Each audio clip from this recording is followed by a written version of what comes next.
Jack B update, and happy 7th anniversary kila Barbie Fortesa at Jack Roberto. Ayan yung post ni Barbie sa kanyang Instagram. Ngayon kumain sila sa Shirogin Ramen House sa Cavite. Doon sila nag 7th anniversary. And sabi ni Barbie, happy 7th anniversary mahal Jack Roberto. I can believe it already been the long cause you still make me laugh the same way as when we went out our first ramen date. You never failed to treat me the way you promised my family you would. Last thing, you'll love and care for my family more than you should. You have rise to bar.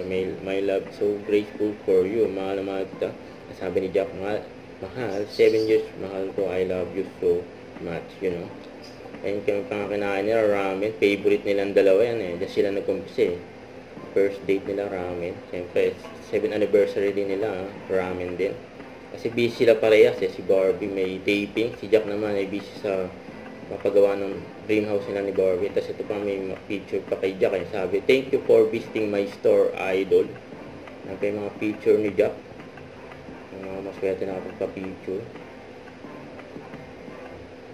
Huwag kalimutan mag-subscribe, click on notification bell for more update. Tara po ang Richard Reaction Vlog. Bye guys, thank you for watching.